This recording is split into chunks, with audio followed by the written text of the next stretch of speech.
বাইরে থেকে আমাদের অফিসের জিএম স্যারেরা, বাইরে অফিস ম্যানেজমেন্ট বাইরে থেকে অস্ত্র সহ সন্ত্রাসী ভিতরে ঢুকাইছে।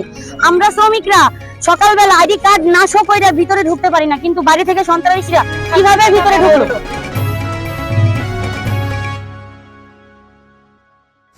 আজকের আন্দোলনের কারণ হলো আমরা 10 দিন ছুটি চাইছি, মালিক পক্ষরে জানাইছি 10 দিন ছুটি লাগবে আমাদের, আর 20 দিনকার বেতন দিলে ওভার টাইম লাগবে, না হলে ফুল বেতন দেওয়া লাগবে, ওভার টাইম লাগবে না।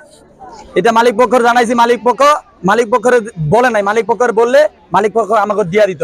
এটা হচ্ছে যে কমিটি ইয়া আছে, আমাদের ম্যানেজমেন্ট আছে, এই ম্যানেজমেন্ট আমাকে দেয় নাই। আমাদের জন্য মামলা করছে, আমাদের 650 জনের নামে মামলা করছে কোম্পানি থেকে। 6 জন বাইরে নিয়ে গেছে উঠাই, বাসা থেকে রাত 3টার দিক 6 জন বাইরে নিয়ে গেছে উঠাইয়া। এর ভিতরে 4 জন আছে, 2 জন নিখোঁজ। মূলত আমাদের যে আন্দোলনটা, দাবিটা ছিল যে আমাদের কোম্পানির আমরা যে ছুটিটা পাচ্ছি, এই মাসে ছুটি পাইলে আমরা ফুল বেতনটা পাই। সেখানে মালিক বলছে আমাদের 20 দিনের বেতন দিবে আর 8 দিনের ছুটি দিবে। আমরা আমাদের দাবিটা হচ্ছে, আমরা বলছি যে আমাদের 20 দিনের বেতন আর সঙ্গে 2 ঘন্টা করে ওভারটাইম হলে 20 দিনে 40 ঘন্টা ওভারটাইমের টাকা, আর ছুটি আরো 2 দিন বাড়াই দেওয়া লাগবে। ওই ছুটির দরুন আমরা ঈদের পরে এসে 2 দিনের যে ডিউটিটা করে দিব, সেটা বলছি। ওনারা এতে রাজি না। তারপরে ওনারা রাজি না, ওনারা বলছে এটা পারবে না, ওনাদের পক্ষে সম্ভব না। তারপরে বলছে যে ছুটি 1 দিন বাড়াই দেওয়া যাবে, 9 দিন, কিন্তু বেতনটা শুধু 20 দিনের বেতন দিবে, ওভার টাইমের টাকাটা দিতে পারবে না। ওরা নাকচ করে দিছে যে ওভার টাইমের টাকা দিতে পারবো না।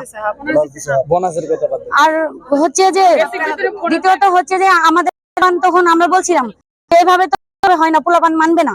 আর না মানার কারণে ওনারা আমাদের সাথে ফ্লোরে গেছে। ফ্লোরে যাওয়ার পরে পরিবেশটা পোলাপান কাজ করবে না, কাজ নাই, এরকম কাজ করে নাই, যার যার জায়গায়। তারপরে ওনারা ঘোরাঘুরির পরে ফুলের থেকে পোলাপান নিচে নেমে আসছে, নাহলে শান্ত মতো সবাই বসেছিল। এখন বসে থাকার পরে দেখা গেল যে বাইরে থেকে আমাদের অফিসের জিএম স্যারেরা, বাইরে অফিস ম্যানেজমেন্ট বাইরে থেকে অস্ত্র সহ সন্ত্রাসী ভিতরে ঢুকাইছে। আমরা শ্রমিকরা সকালবেলা আইডি কার্ড না শো করে ভিতরে ঢুকতে পারি না, কিন্তু বাইরে থেকে সন্ত্রাসীরা কিভাবে ভিতরে ঢুকলো? পাবলিক রিঅ্যাকশনে আপনার মতামত দিন। আপনার মতামতই পারে দেশ গঠনের নতুন পথ দেখাতে। পাবলিক রিঅ্যাকশন, দেশ গড়ায় আপনার মতামত।